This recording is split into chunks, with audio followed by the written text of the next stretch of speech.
안녕하세요. 저 오늘 토지와 지속가능 발전 목표에 대해서 강의를 하게 되는 국토연구원 글로벌개발협력센터의 이천재라고 합니다. 먼저 토지와 지속가능 발전 목표, 굉장히 좀 어려운 주제일 수도 있고 또 반대로 생각하면 굉장히 쉬운 주제라고도 생각할 수 있습니다. 그래서 여러분들께서 오늘은 토지와 지속가능 발전 목표에 대해서 전체적으로 이해를 할 수 있는 그런 내용으로 구성을 해봤습니다. 그래서 오늘은 토지란 무엇인가, 그래서 인간과 토지, 또 기술과 토지, 그리고 토지와 기후변화에 대해서 먼저 설명을 하고, 그 다음에는 여러분들께서도 많이 익숙할 수 있는 지속가능 발전 목표란 무엇인지, 그리고 지속가능 발전 목표의 17개 목표가 무엇인지 알려드리겠습니다. 그리고 마지막으로 그렇다면 토지와 지속가능 발전 목표가 어떠한 연관이 있는지, 그래서 목표 1, 2, 5, 11, 그리고 15에 대해서 한번 살펴보도록 하겠습니다.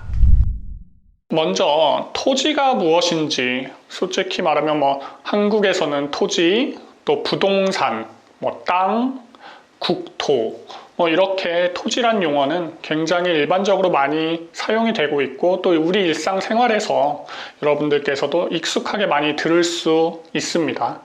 그래서 토지는 경지나 주거지 따위의 사람이 생활과 활동에 이용하는 땅이라고 생각하시면 될 것 같고, 그리고 더 쉽게 말씀을 드리면 그냥 국토라고 생각하시면 될 것 같습니다. 우리가 사는 한반도, 그리고 여러분들께서 살고 있는 유럽에 각각의 나라들이 있는데, 그 나라들에 거주할 수 있는, 우리가 발을 딛고 머무를 수 있는 그런 곳을 땅, 그리고 국토, 그리고 토지라고 할 수 있습니다.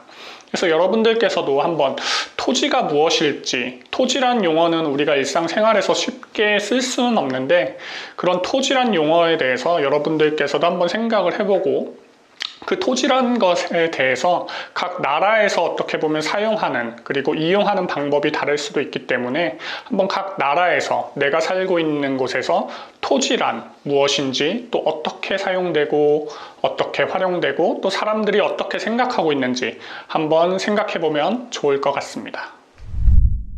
네, 인간과 토지는 그러면 어떠한 측면에서 살펴볼 수 있을지 한번 우리 세 가지 측면에서 한번 같이 보면 좋을 것 같아요. 먼저 토지와 인권, 그리고 토지와 경제, 그리고 토지와 인류의 안전이라고 볼 수 있는데, 토지와 인권이라는 측면에서 보면 전 세계 개발도상국, 특히 개발도상국에서 대부분의 사람들이 토지를 갖고 있지 못하기 때문에 이 인권에 대한 문제가 굉장히 많이 이슈가 되고 있어요. 그래서 이 부분에 대해서는 우리가 조금 더 뒤에서 지속가능 발전 목표와 한번 살펴보도록 하겠습니다. 그리고 토지와 경제의 관점에서 보면 토지는 우리가 흔히 삶에서 부동산이나 주택, 아니면 건물, 이런 것들이 어떻게 보면 토지와 경제의 관점에서 살펴볼 수 있는 거예요. 예를 들면 토지를 내가 1,000원을 주고 샀을 때 1년 후에, 2년 후에, 그리고 10년 후에 그게 2,000원이 되고 3,000원이 될 수 있다면 경제적인 관점에서 토지는 우리의 부를 창출할 수 있는 그런 하나의 수단이 될 수 있다고 볼 수 있어요. 그리고 토지와 인류의 번영, 아니면 인류의 안전이라고 볼 수 있는데, 이거는 조금 더 사회적인 관점에서 살펴볼 수 있어요. 토지를 가지고 있음으로써, 또 부동산을 가지고 있음으로써 어떻게 보면 사회적인 안전망에서 우리가 토지를 활용함으로써 그 토지가 어떻게 보면 우리 삶을 지탱하는 하나의 요인이라고 그렇게 볼 수 있으면 될 것 같습니다. 그 다음에 이제 기술과 토지를 한번 관점에서 살펴보면 좋을 것 같아요. 그러면 기술과 토지가 어떠한 연관이 있느냐라고 많이 이제 궁금해 할 수도 있는데, 토지는 어떻게 보면 우리가 살고 있는 공간이라고 생각을 하면 좋을 것 같아요. 그럼 우리가 살고 있는 이 공간이란 것은 어떻게 보면 눈에 보이는 공간, 물리적인 공간이라고 할 수 있는데, 그러면 우리가 이러한 기술을 통해서 우리가 공간을 조사하고 또 이용하고 활용하고 또 정보를 취득하고, 이러한 측면에서 기술과 토지는 굉장히 밀접한 관련이 있다고 볼 수 있어요. 그래서 우리가 살고 있는 공간은 지하 공간, 지표, 그리고 지상 공간, 그러니까 우리가 하늘까지도 어떻게 보면 생각을 할 수 있어요. 그리고 최근에는 여러분들께서도 많이 알 수 있는 가상 공간도 어떻게 보면 토지의 일부라고 할 수 있고, 기술을 활용해서 그런 가상 공간도 토지의 관점에서 살펴볼 수 있어요. 그래서 여러분들이 지금 사진에서 볼 수 있는 것처럼 드론이나 아니면 인공위성, 아니면 그런 가상현실, 그리고 최근에는 인공지능까지도 활용을 해서 토지를 관리하고 이용하고 또 정보를 취득하는 그런 방법으로 많이 사용이 되고 있기 때문에 여러분들께서도 기술과 토지는 어떻게 보면 밀접한 관련이 있다라고 생각하고 이런 부분에 대해서 더 관심을 갖고 한번 살펴보면 좋을 것 같아요. 다음은 우리가 가장 최근에 밀접하게 많이 접할 수 있는 단어예요. 토지와 기후변화. 여러분께서도 지금 옆에 책이 이제 보고서가 있는데, 이 보고서는 전 세계 과학자들이 다 모여서 기후변화와 토지에 대한 문제를 점검하고 분석하고 미래에 우리가 대처할 수 있는 방안에 대해서 살펴보고자 이 보고서를 전 세계 국가들에서 전 세계 국가의 연구자들이 함께 모여서 이런 보고서를 발견했고, 여기에는 한국의 과학자들도 당연히 포함이 되어 있어요. 그래서 토지는 우리 생물 다양성뿐만 아니라 우리의 생태계 서비스와 같은 인간의 근간을, 삶의 근간을 제공해 줄 수 있다고 볼 수 있어요. 그래서 지금 보면 토지는 우리가 뉴스에서도 많이 봐왔던 것처럼 지금 기후변화로 인해서 지구의 온도가 올라가고, 그렇게 지구의 온도가 올라감으로써 토지의 질도 어떻게 보면은 굉장히 떨어지고, 그런 토지의 질이 떨어지면서 우리 산업에, 그리고 농업에, 그리고 우리 삶의 질에 굉장히 큰 영향을 지금 미치고 있어요. 그 영향을 미치는 것이 좋은 방향으로 간다면 우리도 너무 좋겠지만, 그게 좋은 방향으로 가는 것이 아니라 우리의 삶의 질을 떨어뜨리는 방향으로 가고 있기 때문에 이건 굉장히 큰 문제가 될 수 있다고 볼 수 있어요. 그리고 그것은 단순히 우리 인간의 문제이기보다는 우리가 다 함께 살고 있는 동물이나 아니면 우리 생태계, 나무와 풀, 이런 자연까지도 굉장히 큰 영향을 미치고 있기 때문에 인간이 단순히 이런 생태계로부터 우리가 무언가를 받는 존재가 아니라 이제는 우리가 그것들을 어떻게 보호하고 관리하고, 그리고 그런 기후변화 환경에서 우리가 어떤 역할을 할 수 있는지, 인간이 어떤 역할을 할 수 있는지 함께 같이 고민해야 되는 이제 그 시기라고 볼 수 있습니다. 그럼 다음으로 지속가능 발전 목표, Sustainable Development Goals가 무엇인지 여러분들께서도 한번 같이 살펴보면 좋을 것 같아요. 지속가능 발전 목표는 어떻게 보면 전 세계 국가들에서 2030년까지 우리 인간이 달성해야 하는 목표들을 지정을 해 놓은 거예요. 여러분들께서도 많이 들어보고 알 수 있을 거예요. 학교에서 배웠을 수도 있고 유튜브라든지 아니면 소셜 네트워크라든지 이러한 공간에서 여러분들께서 굉장히 많이 들어봤기 때문에 한번 우리가 왜 지속가능 발전 목표가 설정이 되었고, 그러한 설정된 목표를 달성하기 위해서 우리가 무엇을 해야 될지, 그래서 그 해야 되는 목표를 달성하기 위한 우리가 해야 될 일들을 한번 천천히 살펴보고 그 배경들에 대해서 다 같이 함께 살펴보면 좋을 것 같아요. 자, 그럼 1번 지속가능 발전 목표입니다. 빈곤층 감소와 사회 안전망의 강화. 전 세계 인구의 10%, 약 7억 명 이상이 하루에 1.9달러 미만으로 생존하고 있습니다. 그럼 1.9달러가 얼마냐? 2,000원이에요. 2,000원 미만으로 전 세계 인구의 7억 명 이상이 이렇게 지금 생존을 하고 있는 거예요. 굉장히 적은 돈이죠. 그리고 이러한 빈곤층은 주로 남아시아나 아니면은 아프리카 지역에 대부분 거주하고 있어요. 그럼 이 친구들은 하루에 2달러로 어떻게 생활을 하는지 그 부분에 대해서 한번 같이 고민을 해보고, 우리가 그럼 그 친구들이 어떻게 2달러 이상으로 생활을 할 수 있을지 같이 함께 고민하고 방법을 찾아야 되겠죠. 그리고 여러분들께서도 사회보장이란 단어를 들어봤을지 모르겠지만 우리가 흔히 살고 있는 우리 삶을 보호해주고 있는 한국이나 아니면 유럽이나 이런 곳에서는 사회보장 제도가 굉장히 잘 구축되어 있어요. 그래서 우리가 아프면 병원에 가고 또 우리가 어디가 다치거나 그러면 국가나 아니면 정부에서 이렇게 보호를 해주죠. 하지만 전 세계 인구의 55% 그리고 이 대부분 개발도상 국가, 아프리카나 아니면 아시아나 이쪽에 잘 살지 못하는 국가의 55%가 사회보장을 현재 전혀 받지 못하고 있어요. 그리고 네, 이렇게 보면 될 것 같아요. 그래서 빈곤층 감소와 사회 안전망의 강화는 단순히 개발도상국에서 해결해야 되는 문제가 아니라 우리가 그 친구들을 위해서 도와줄 수 있는 방법을 함께 고민하고 찾아야 된다는 이유로 이렇게 목표가 설정이 된 겁니다. 다음으로 두 번째 지속가능 발전 목표입니다. 이제 식량 안보 및 지속 가능한 농업 강화. 그럼 식량 안보가 무엇이고 지속 가능한 농업이 무엇인지 한번 같이 살펴보고 왜 이런 목표가 설정되었는지 한번 볼게요. 전 세계에서 8억 2,100만 명 이상의 사람들이 지금 영양 결핍에 시달리고 있어요. 한마디로 말하면 먹을 것이 없다는 거죠. 그리고 제대로 된 먹을 것이 없기 때문에 그 친구들은 굶을 때도 있고 아니면 항상 배가 고픔에 지쳐 있죠.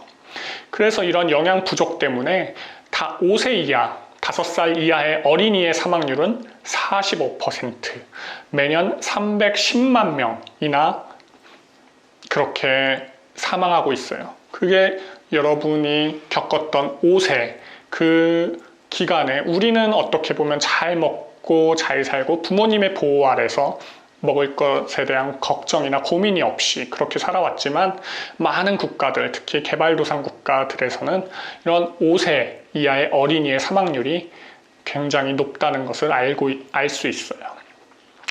그리고 농업은 전 세계 노동 인구의 40% 이상을 차지해요. 흔히 우리가 식탁 위에서 먹는 쌀이나 아니면 거기에 올라가는 모든 반찬들이 어떻게 보면 이런 대부분 농업이나 어업이나 이런 부분을 통해서 우리가 얻을 수 있는 부분이기 때문에 농업은 반드시 우리가 지켜야 되는 산업이라고 볼 수 있어요.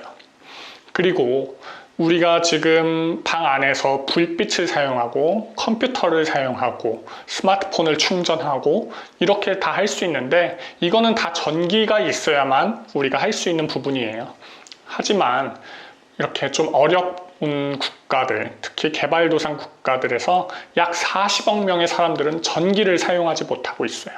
이런 전기를 사용하지 못하기 때문에 우리 일상생활에서 흔히 사용할 수 있는 핸드폰, 노트북, TV 이런 것들을 그 사람들은 자유롭게 사용을 할 수가 없어요. 그래서 이런 것들을 전기를 더 사용할 수 있도록 우리가 어떻게 보면은 지속가능 발전 목표를 더 달성할 수 있도록 좀 많은 생각을 함께 해야 될 것 같아요. 그 다음 세 번째 목표는 건강하고 행복한 삶의 보장입니다. 건강하고 행복한 삶, 우리는 모두 생각하기에 우리는 건강하고 행복하다고 생각할 수 있어요.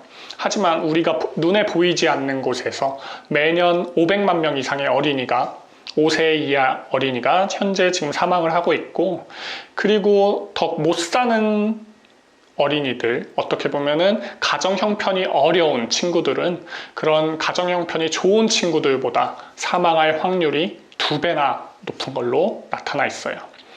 그리고 많은 개발도상국에서는 아이를 낳고 나서 사망하는 어린이의 임산부의 숫자가 굉장히 높아요. 특히 선진국보다 14배나 높은 걸로 나타나 있어요. 그리고 전 세계적으로 에이즈의 감염자는 3,690만 명이나 되기 때문에 이런 에이즈는 어떻게 보면 코로나보다도 어떻게 보면 그 전부터 우리 삶을 위협하는, 우리의 건강과 행복을 위협하는 굉장히 무서운 질병이기 때문에 이런 에이즈도 우리가 퇴치하기 위해서 다 같이 함께 노력을 해야 될 것 같아요. 그 다음은 모두를 위한 양질의 교육입니다. 우리는 학교를 너무나도 당연하게 자연스럽게 우리가 학교 갈 나이가 되면 당연히 가는 걸로 생각을 하고 있지만 많은 빈곤 국가들에서는 학교를 가지 못하고 있어요. 그 숫자는 약 5,700만 명이나 됩니다. 우리가 전혀 상상할 수 없죠. 왜냐하면 우리는 친구를 만나러 가고 선생님을 만나러 가고 당연하게 모든 것들을 생각하고 있지만 우리가 보이지 않는 저 많은 국가들의 많은 숫자들의 어린이들은 학교를 현재 가지 못하고 있어요. 그러면 그런 학교를 가기 위해서 우리가 해야 될 일이 굉장히 많다라는 거죠. 그리고 이러한 학교를 가지 못하는 아동 중에 약 50%가 현재 전쟁 중인 국가 아니면은 분쟁이 있는 국가, 이 국가에 대부분 거주하고 있어요.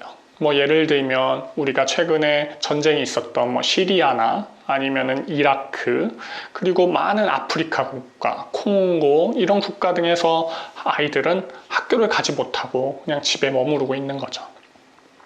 그래서 이렇게 학교를 가지 못하다 보니까 전 세계의 많은 어린이들이 글을 읽지 못하고 글을 쓰지 못하고 그렇기 때문에 제대로 된 교육을 받지를 못했기 때문에 그런 능력이 점점 결여되고 있기 때문에 우리가 그 친구들이 제대로 된 교육을 받을 수 있도록 지속가능 발전 목표를 꼭 달성을 같이 함께 해야 할 것 같아요. 그 다음에는 성평등 보장입니다. 흔히 우리가 요즘 TV를 보면 성평등이란 얘기가 굉장히 많이 나오고 페미니즘, 성차별 이런 여러 가지 단어들을 우리가 많이 일상생활에서 최근에 접할 수 있어요. 그리고 이거는 단순히 우리가 한국에서만의 문제가 아니라 전 세계적으로 어떤 여성과 그리고 청소년 여성들이 굉장히 많은 어려움을 겪고 있어요. 그리고 많은 국가들에서 18세가 되기 전에 그 여성들은 결혼을 많이 하고 있어요. 그 숫자는 약 7억 5천 명이나 되고 있는데 전혀 우리가 상상을 할 수 없죠. 18세에 나와 비슷한 친구들이 벌써 결혼을 하고 아이를 낳는다. 그 부분은 우리가 상상할 수 없는 부분이죠. 그리고 많은 국가들에서 많은 국가들은 아니지만 아직도 여자들이 합법적으로 일을 하는 것을 막을 수 있는 국가들이 아직도 존재하고 있다고 해요. 이런 부분도 어떻게 보면 차별이 있는 부분이고 이런 부분은 반드시 철폐가 되어야 될 것 같아요. 그리고 여자 5명 중에 1명은 남자친구나 아니면 남편들에 의해서 물리적으로 폭력을 당하거나 성폭력 피해를 당한 경험이 있다고 해요. 우리 주변에서는 솔직히 그런 부분을 접하는 건 쉽지 않은 부분이에요. 근데 이렇게 통계적으로 보면 전 세계 인구의 5명 중 여성 5명 중 1명은 이런 폭력을 경험했다고 하니 굉장히 높은 숫자라고 생각을 해요. 그래서 이런 부분도 반드시 성평등을 보장하기 위해서는 없어져야 되는 문제라고 생각을 합니다. 그 다음은 건강하고 안전한 물 관리입니다. 우리는 한국 사람들, 그리고 우리가 한국 친구들, 또 유럽에서 많이 거주하고 있지만 우리는 물을 걱정 없이 마시고 있어요. 물을 아껴야 된다는 생각도 할 필요도 없이 언제 어디에서나 우리가 물을 마시고 싶고 갈증이 난다고 하면 그냥 마시거나 사서 먹을 수가 있어요. 하지만 전 세계의 많은 국가들에서는 아직도 이러한 물을, 그리고 깨끗한 물을 먹지 못하는 나라가 굉장히 많습니다. 그리고 그 중에 이런 시설이 잘 설치가 되어 있지 않아서 그 친구들은 또 야외에서 또 대소변을 봐야 되는 경우도 많고요. 그래서 우리가 이런 식수 개선을 위해서 많은 선진국들이 개발도상국을 지금 지원을 하고 도와주고 있지만 아직도 많이 힘에 부친 게 사실이에요. 그래서 우리가 이런 목표를 같이 달성하기 위해서는 함께 어떻게 건강하고 안전한 물을 이 사람들이 먹을 수 있을지 우리가 함께 같이 고민해 보면 좋을 것 같아요. 그 다음은 에너지의 친환경적 생산과 소비입니다. 에너지를 요즘 우리가 많이 들을 수 있지만 에너지를 생산하는 방법은 이제 굉장히 다양해지고 있어요. 예전에 석탄이라든지 아니면은 원자력이라든지 이런 부분에서 조금 더 친환경적인 수소를 이용하든지 이런 부분에 대해서, 그리고 태양열을 이용하든지 이런 부분에 대해서 굉장히 많은 개발이 이루어지고 있고 어떻게 보면 지구의 온난화로 인해서 우리의 삶의 질이 떨어지고 있고 생태계가 위협을 받고 있기 때문에 이런 친환경적인 에너지를 생산하고 소비하는 것은 우리의 책임이고 의무라고 할 수 있어요. 그 다음은 좋은 일자리의 확대와 경제 성장이에요.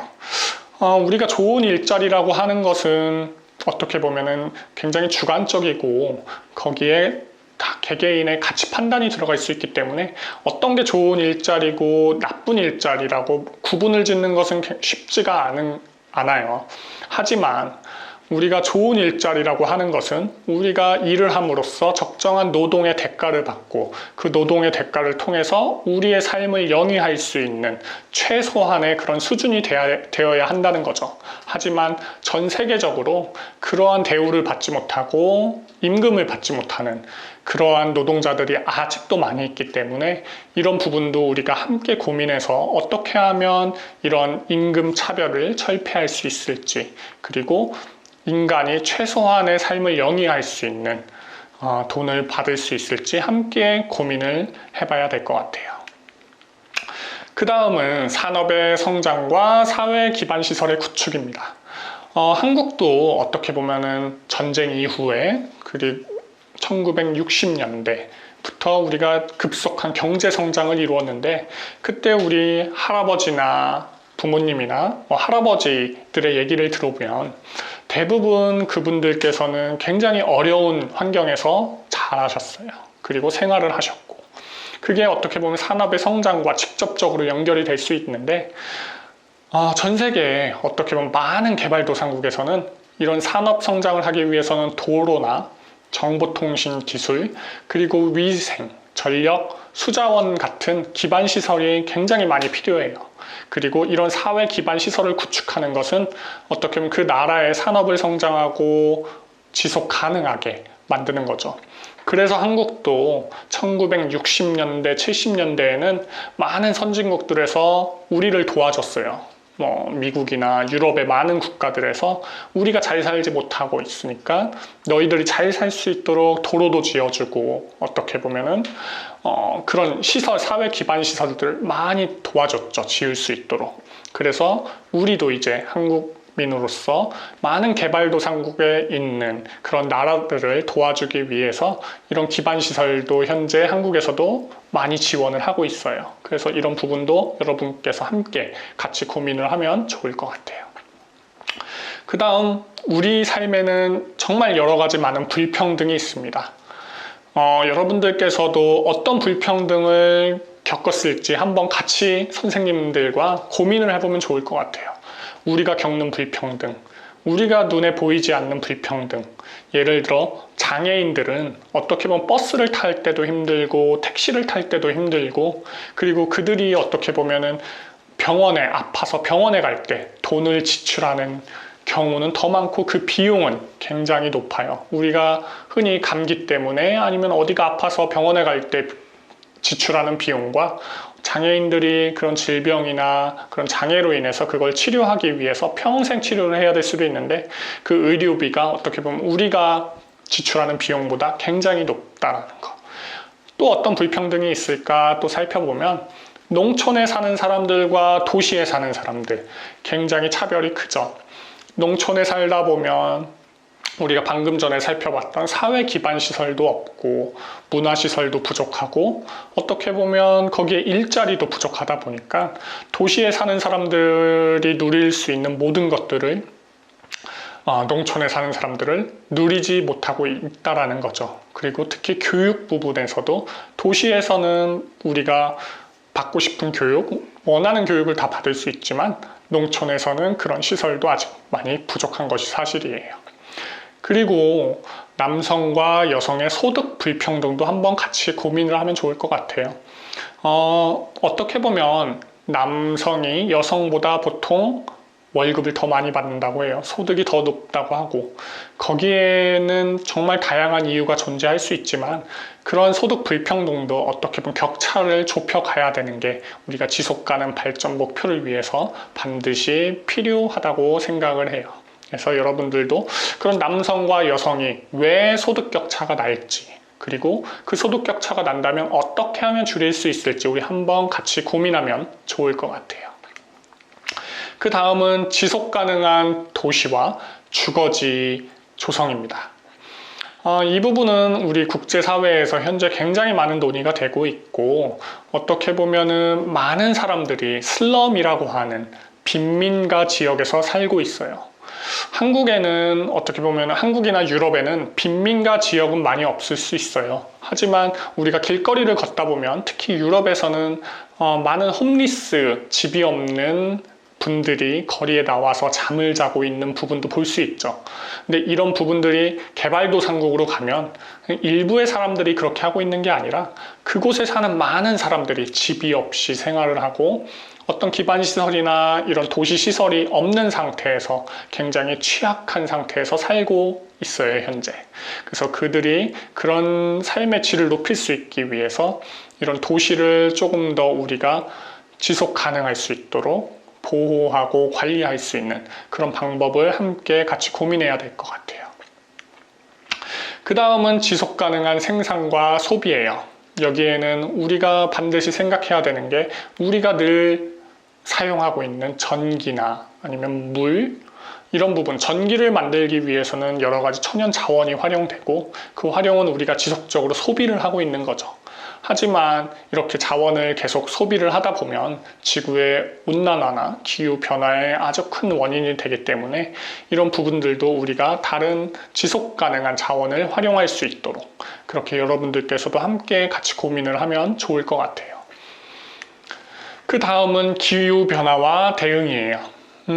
아까도 많이 말을 했지만 지구의 평균 온도는 약 1도에서 1.5도가량 지속적으로 상승하고 있어요. 이렇게 지구가 상승을 하다 보면 많은 사람들이 굉장히 여름에는 습하고 겨울에는 춥고 어떻게 보면 봄과 가을은 우리가 점점 보기 어려워지죠. 이거는 한국에서도 문제고 유럽에서도 문제고 전 세계의 모든 사람들이 함께 겪는 문제이기 때문에 우리가 탄소 배출을 줄여야 한다, 자동차에서 배기가스를 줄여야 한다, 이런 얘기를 굉장히 많이 하고 있는 거죠. 그래서 여러분들께서도 우리가 일상생활을 하면서 기후변화에 대응할 수 있는 여러 가지 실천할 수 있는 방법이 많으니 함께 같이 살펴보면 좋을 것 같아요. 그 다음은 해양 생태계의 보전이에요. 해양 생태계가 왜 중요하냐? 아까도 말했던 것처럼 우리 식탁에는 어떻게 보면은 어류도 올라올 수 있죠. 그리고 생선 이런 것도 많이 우리가 삶에 있어서 정말 먹을 수도 있고. 하지만 단순히 해양 생태계가 우리가 먹는 걸로만 고민을 하는 게 아니라 이런 해양 생태계에서 있는 그런 생물들이 우리 삶에 굉장히 큰 영향을 준다라는 점을 반드시 생각을 했으면 좋겠어요. 그래서 이런 예를 들면 해양, 바다라고 하죠. 이 바다는 인간들이 어떻게 보면은 소비하고 이용하는 그런 이산화탄소를 정말 많이 흡수를 해주고 있어요. 여기서는 약 30% 정도 흡수를 해준다고 하는데 그러면 지구의 온도를 더 올라갈 수 있는 부분을 해양 생태계가 막아주고 있는 거죠. 그래서 우리는 반드시 해양을 보호하고 어떻게 보면 여러분도 바다에 가서 길을 걷다가 해변가를 가고 그럼 거기서 우리가 쓰레기를 던질 수도 있고 어떻게 보면 아무렇지 않게 행동하는 그런 일련의 행동들이 우리 해양 생태계를 파괴할 수 있다는 점 반드시 같이 함께 생각을 해야 될 것 같아요. 그 다음은 육상 생태계의 보전이에요. 여기서 육상 생태계라고 하면 우리가 흔히 알 수 있는 산림이라고 할 수 있죠. 숲, 나무들. 이 나무들도 어떻게 보면은 우리가 이산화탄소가 많이 배출이 되는 그런 것들을 어떻게 보면은 좀 많이 흡수를 하면서 우리 삶이 지구가 그렇게 온도가 높지 않도록 계속 그렇게 이산화탄소를 흡수하는 역할을 하고 있죠. 여기에서 또 사용되는 토지는 최근에는 우리가 많은 도시화나 아니면 우리가 막 집을 짓고 도시를 짓고 건물을 짓다 보니 거기에 기반이 되는 토양, 토지, 아까 말했던 토지가 굉장히 지금 위협을 받고 있어요. 그래서 황폐화가 되고 있고 사막이 되어가고 있어요. 그래서 우리가 그런 부분도 막기 위해서는 여러분들께서 반드시 토양에 대해서, 토지에 대해서 어떻게 보호해야 될지 어떻게 이용해야 될지, 어떤 것이 지속 가능한 것인지 한번 같이 고민을 해보면 좋을 것 같아요. 그 다음은 평화, 정의, 포용이에요.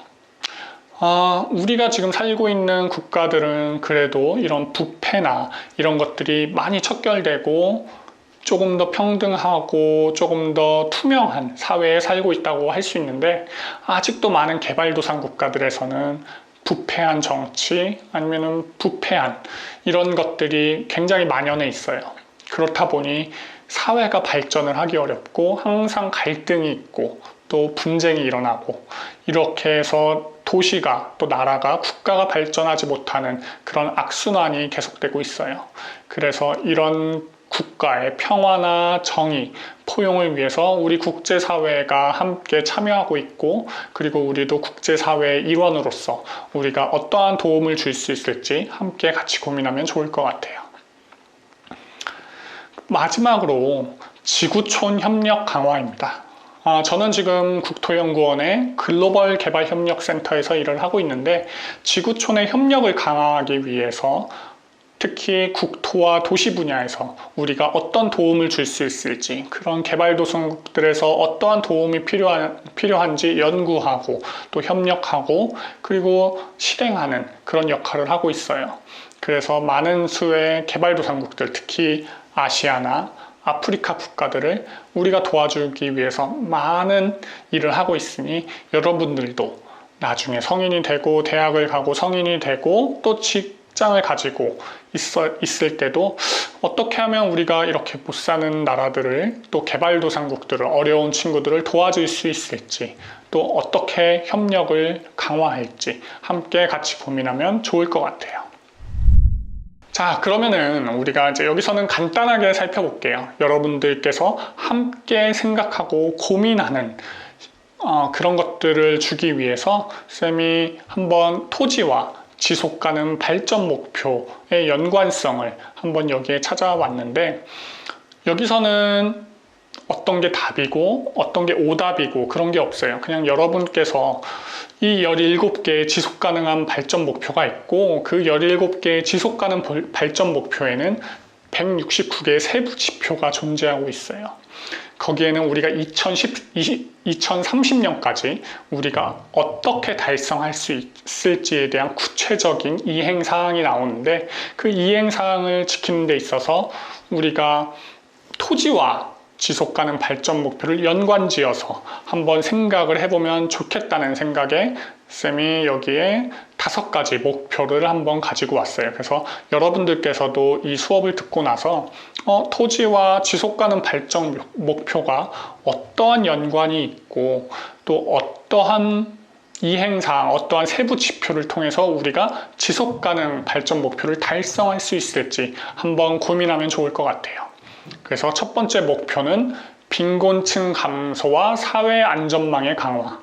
어떻게 하면 토지를 통해서 빈곤층을 감소시키고 사회 안전망을 강화할지 우리 한번 같이 생각해 봐요. 다음 두 번째, 식량 안보와 지속 가능한 농업 강화. 그럼 토지를 통해서 우리가 식량을 어떻게 확보하고 또 지속 가능한 농업을 강화할지 여러분들께서도 선생님과 함께 같이 고민을 해보면 좋을 것 같아요. 그 다음 세 번째, 성평등 보장. 그러면은 토지와 성평등, 토지를 통해서 어떻게 성평등을 보장할 수 있을지 조금 어려운 부분일 수도 있는데, 단순하게 예를 들면 많은 아프리카 국가들에서는 여성들은 토지를 가질 수가 없어요. 여성들은 토지를 가질 수가 없고 남성들만 토지를 가질 수가 있어요. 이건 굉장히 큰 차별인 거죠. 그럼 여자는 토지를 갖고 있지 못하고 토지를 이용할 수 없기 때문에 수익을 창출할 수 없고 부를 축적할 수 없고, 그러다 보니 사회에서 생활을 하기가 굉장히 어려워지는 거죠. 이게 토지와 성평등이 어떻게 보면 밀접하게 연관이 되어 있을 수 있다고 볼 수 있어요. 그래서 여러분들께서도 토지와 성평등, 이거를 한번 같이 고민하면 좋을 것 같아요. 그 다음은 지속 가능한 도시와 주거지 조성이에요. 우리가 토지를 활용을 해서 지속 가능한 도시를 만들고 거기에 도시와 주거지를 조성을 할 수가 있어요. 그래서 우리가 아까 말했던 빈민가를 없앨 수 있고 거기에 많은 사회 기반 시설, 커뮤니티 시설 이런 것들을 지을 수가 있어요. 이렇게 통해서 빈민가나 우리가 취약한 주거 지역을 없애는 것이 어떻게 보면 토지와 지속가능 발전 목표가 굉장히 밀접한 관련성이 있다고 볼 수 있으니까 한번 여러분들께서도 지속가능한 도시와 주거지 조성을 위해서 우리가 토지가 어떤 역할을 하고 어떻게 이용이 될 수 있을지 함께 고민하면 좋을 것 같아요. 그 다음으로는 토지와 육상 생태계의 보전이에요. 토지는 우리가 아까도 말했던 것처럼 숲, 그리고 산림 이렇게 밀접한 연관이 있고 그런 나무를 심기 위해서는 우리가 땅이 필요하고 토지가 필요한 거잖아요. 그러면은 그런 땅이 오염돼 있고 사막화되어 가고 있으면 또 산림, 숲을 우리가 조성을 할 수가 없어요.